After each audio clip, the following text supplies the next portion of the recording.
Thinking of crossing the border into the US?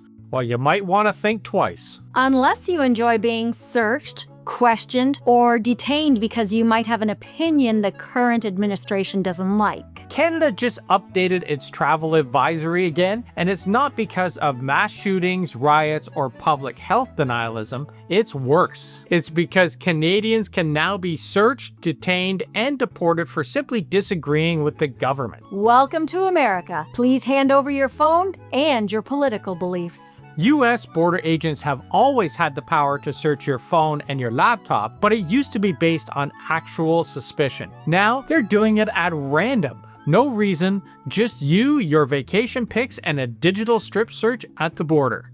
And if you refuse, they can seize your device, detain you, or just deny you entry altogether. And if that happens, you're not just turned away politely with a brochure. You could be detained while they decide what to do with you. One Canadian woman was detained at the US-Mexico border for 12 days while trying to renew her work visa. A tourist from Wales was locked up for nearly 3 weeks. A fiancé from Germany spent 16 days in a US detention center, and another was thrown into solitary. No charges, no answers. And then there's the American father mistakenly deported to El Salvador. Not a gang member, no criminal record, just the wrong hoodie and a Chicago Bulls hat. Now he's in one of the world's most brutal prisons, and the government will not bring him back.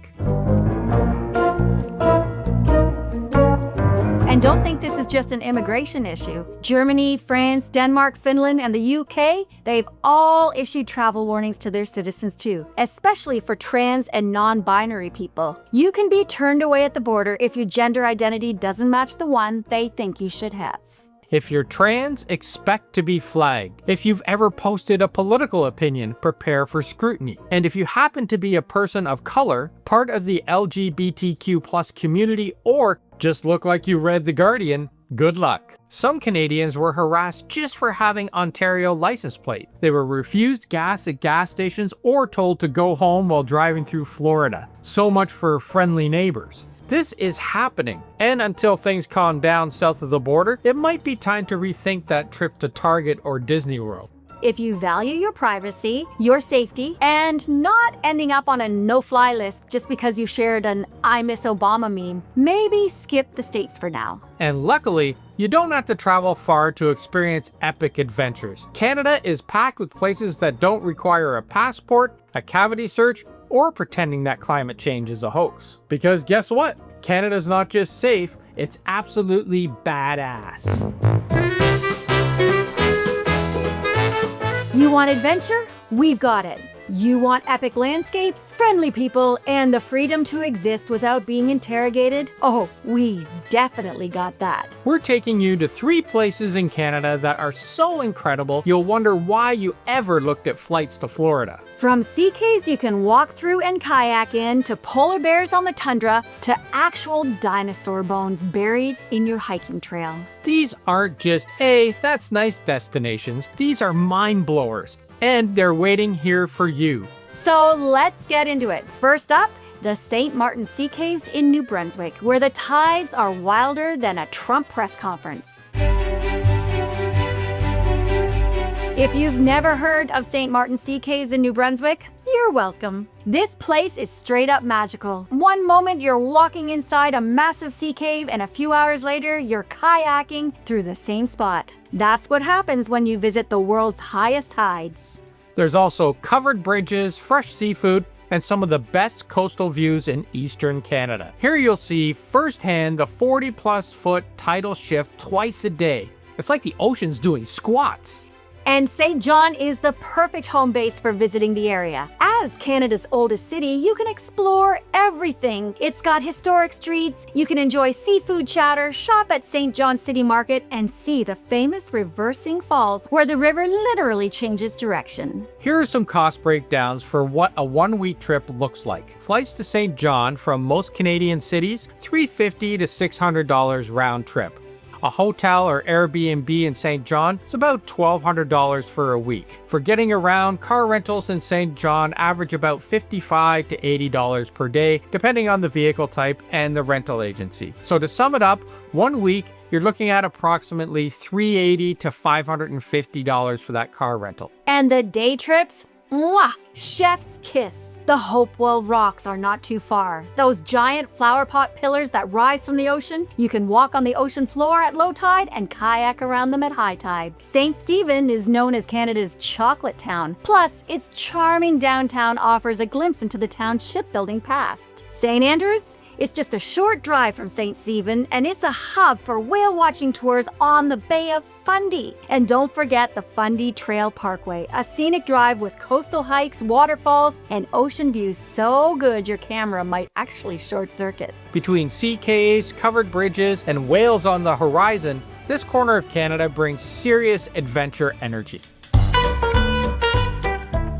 But if coastal tides aren't your thing, maybe a prehistoric playground full of dinosaur bones, haunted saloons, and hoodoos will do the trick. Head to Dinosaur Provincial Park, a UNESCO World Heritage Site where you can literally trip over a fossil. This place looks like Mars. If Banff is Canada's Instagram filter, Dinosaur is the raw, unedited chaos, and it rocks. It's packed with hoodoos, fossil beds, and surreal badlands. It's located about 2.5 hours from Calgary, but you can base yourself in Drumheller. It's your launch pad for all things dinosaur and a few things that feel straight out of a Wild West fever dream. The Royal Tyrrell Museum is a world-class museum packed with massive dinosaur skeletons. Don't miss the Last Chance Saloon in Wayne, a legit haunted bar with bullets in the walls and a backstory that screams old-timey outlaw vibes. But the star attraction are the Hoodoos of Drumheller, those weird, towering sandstone formations that look like nature's take on Dr. Seuss. There's also hiking and biking trails galore, but hey, you're in Alberta, baby. Hop on a horse and take a guided trail ride through the Badlands to see the gorgeous surrounding canyons. Here's the cost breakdown for a 1-week fossil-fueled escape. Flights to Calgary, $400 to $700 round trip from most Canadian cities. Car rental around $450 to $550 for the week. If you stay near Drumheller, it will cost you about $1,000 to $1,500 for the week. For museums and tours, I would budget about $20 to $40 per person and $80 to $150 for a trail ride. And don't forget the day trips. Vulcan, Alberta. Yes, it's Star Trek themed, and yes, there's a giant replica of the Starship Enterprise.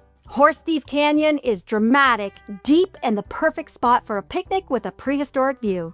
This isn't a vacation, it is a full-on time warp. Dinosaurs, desert vibes, haunted saloons, and Star Trek? Alberta is secretly the most fun province. Next stop, Churchill, Manitoba, where polar bears roam, belugas sing, and your phone signal taps out somewhere around nope.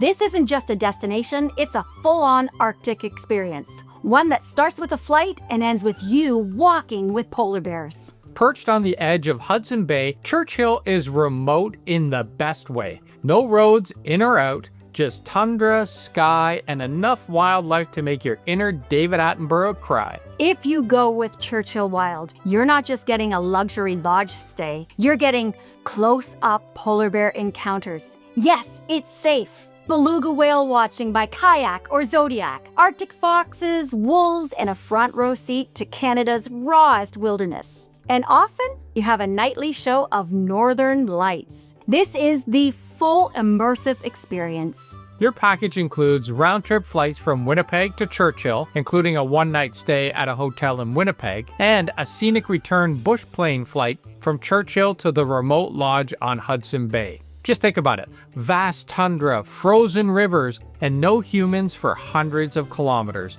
Just silence and sky. Packages start at 15,000 Canadian per person, and this includes flights, luxury accommodation, gourmet meals, beer and wine, cocktail hours, daily polar bear excursions, guides, gear, Northern Lights viewings, and you are all within a compound that's fenced in where polar bears are roaming around 24/7. It is a bucket list of memories. $15,000 Canadian sounds steep, but let's put that into perspective. A week at Disney World for 2 adults, staying at a mid-range resort with park passes, food, and a few Mickey Mouse ears, is going to run you about $5,500 US. That's over $7,500 Canadian. So skip the crowds, the screaming toddlers, and the $14 chicken nuggets, and instead fly into Canada's Arctic for the wildest animal encounter on Earth. It's basically a Canadian safari without the 30-hour flight to Africa, and we've done both. Trust us, Churchill doesn't just compete, it comes for the crown.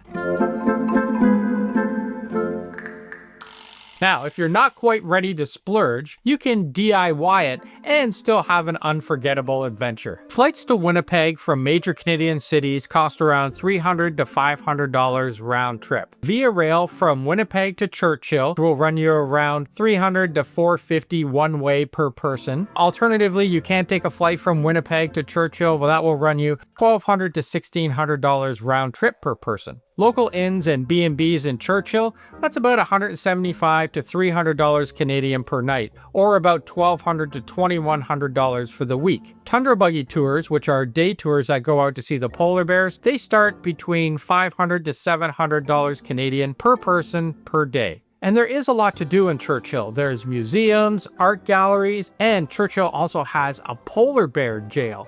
Yes, it's real. Google it. Most of these are free or under $10 to $20. Food, groceries, and stuff like that, I would budget around $50 to $75 per day. So there you have it. 3 unforgettable places in Canada where your passport won't be scanned, searched, or confiscated for liking Greta Thunberg. Canada doesn't just hold its own, it owns the travel game. And we're just getting started. Next week, we're heading to the Yukon backcountry, island hopping through Quebec, and finding out if Nova Scotia really is the Scotland of the North. Spoiler alert, it is, but with better lobster. So hit that subscribe button, click on the bell so you get notifications, and when a new video drops, give us a thumbs up and tell us in the comments what Canadian destination has totally surprised you. And while you're at it, check out our Sunday political videos as well. If you like travel with a side of satire, we've got a full buffet for you.